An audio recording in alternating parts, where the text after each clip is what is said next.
Despite those red flags, investigators don't believe that Danley had any prior knowledge of the attack. Well, good morning. We just got to the scene a few minutes ago. Right now, it looks like they're starting to clear things up. I want to step out of the way. This snowbank here, it's taller than I am. And if you look over here right across the street, some homes are completely shut in. We'll let you be the judge. Check this out. This is the post with Judge Almasi and The Rock. But if you look over here, this is a Facebook post from a few months before, and you can see the same smile, the same dress. This all happened right here at this wash, and you can see right now the water level is low, but when that monsoon hit, the water quickly rose, and Michael Hames was underneath this tunnel trying to rescue people when he was swept away. Well, Chick-fil-A for life. That's the perk offered to one lucky little girl after her mother gave birth inside the fast food chain. Fast-moving storms flooding neighborhoods, and there's a new round of hot, dry weather hitting the wildfire zones in the west. In the last half hour or so, we saw a caravan of maybe 9 or 10 what looked like federal investigators, unmarked cars, all going down this street. From the outside, this is a pristine house. You would never know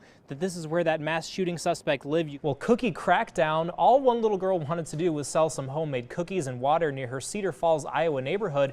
And she was doing it well, in fact, too well. Neighbors calling the cops because they didn't like all the traffic. Yeah, well, Steve and Tricia, this is definitely the hottest ticket in town right now with the Golden Knights 7-1. So we're going to start with the governor's race, which you mentioned. Steve Sisolak has the chance to become the first Democrat to win the governor's mansion in 20 years. But in order to do that, he's going to really need to boost turnout down here in Clark County where Las Vegas is. The scary thing about all this is that you become a victim twice. It all starts as you're just driving along when someone rear-ends you. At this point, as they're walking towards your car, you probably expect they're coming to apologize or exchange insurance information, but instead, they pull a gun and rob you. We begin tonight with an update on some breaking news we've been following. A hostage situation has come to an end after a man barricaded himself inside a Trader Joe's in Los Angeles. The suspect is now in custody and at least one person is dead. We get the latest details on how this all unfolded from ABC's Elizabeth Hur. Well, new tonight, bridging the gap between the community and law enforcement. 13 Action News reporter Austin Carter gives us a closer look at an event that was held right here in the Valley that police hope will create new relationships. New video out of Florida is shining a spotlight on the state's Stand Your Ground law after a father was shot and killed over a parking space. The Mega Millions jackpot has gone up once again, so you might want to head on down to the state line to get in on the $493 million drawing. This now marks the 5th largest jackpot in Mega Millions history. It's expected to rise again before Tuesday's drawing. The winner could get a cash payout of $260 million. Well, still to come, a warning for all video gamers. A teen targeted by a scammer while playing Fortnite. Americans have $1.5 trillion in student loan debt. Now we're finding out parents are taking on just as much burden as their kids are. Scripps reporter Andy Taylor has one dad's warning. Well, students from Marjorie Stoneman Douglas High School in Parkland, Florida, brought their March Against Gun Violence to New Orleans this weekend. The student activists are survivors of a mass shooting in February that killed 17 people. The National Rifle Association says New York regulators could leave the organization in serious financial trouble, and the NRA is pursuing court action in an attempt to stop them.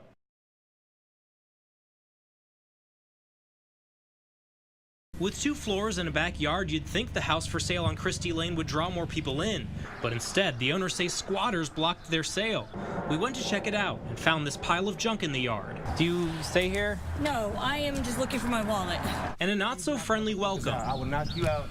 Don't get anywhere near me. And you better leave me the alone. Censor that.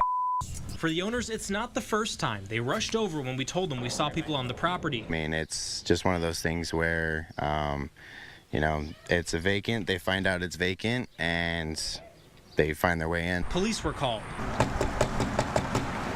Metro Police, anybody come out? They didn't find anyone today, but just this weekend, Metro kicked out 6 people from the house, including James Harvey, arrested for possession of narcotics. The owners changed the locks, but it didn't help. Now, even though they changed all the locks again yesterday, that didn't stop the squatters from finding a way in. They came to the side of the house, found the lock on this fence, broke through it. Then they picked their way through the sliding glass door and made themselves at home again. Inside, a mess. A mattress in here, just chilling. The bathroom, too gross to show on air. With feces and all kinds of different stuff in there. And that's just the downstairs. Go upstairs. Food everywhere. Pizza and food on the floor. Neighbors say they've seen people in and out for weeks. Before, this neighborhood is good, but now, no. Have to get them out because who knows what they're going to do next. Meanwhile, it's back to the drawing board for buyers. The sign will stay up. Keeping our fingers crossed to try and keep the problem from happening again. It's amazing what a single note can do. To be able to give that power of music and healing. Something Las Vegas knows all too well. Every single person in this orchestra has had someone affected by what happened. Even as Deanne Letourneau warms up, thinking of those like her friend Rosemarie fighting for their lives. She's gone through 4, possibly 5 surgeries at this point and still in critical condition on life support. Strumming away with a heavy heart. It's very special.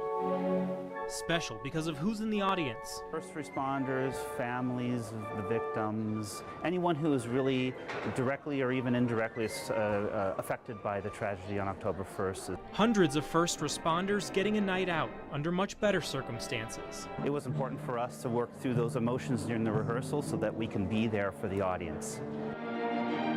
The songs especially picked to embody the idea of Vegas Strong, a reminder that even in our darkest hour, our city's song marches on. And any act in the world that's happened like that will never stop us. As a society and as a city, it can't stop us. We're bigger than that. Tom George, 13 Action News.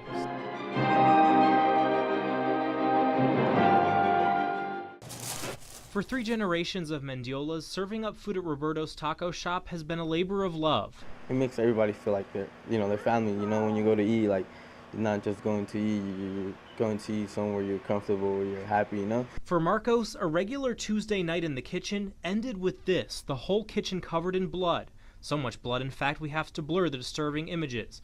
All after 2 men and a woman came in asking for nachos. And he wanted chicken on top of the carne asada, and we can't do both meats, we can only place one. That change in the order was enough to set the man off, first berating the father of 6. Saying like how he makes more money than him and how he makes more money than Roberto's. And then getting physical. The guy just ran around and just attacked him. Out of the blue, Mendiola was stabbed multiple times. 14 times, 2 to the head. The customers ran off and Mendiola was taken to the hospital. It's still hard for him to talk. He says he can't understand why he was attacked, even though he said changing the order wouldn't be a problem. What if we would have lost a life? What if I would have lost my father? His family just wants the suspects caught, and for people to remember something the next time they order food. We do our best to treat them how we would want to be treated, but it's hard when people are so negative and so cruel. Remember that that person behind the counter is someone's family. He could do anything. He's my superhero. Tom George, 13 Action News.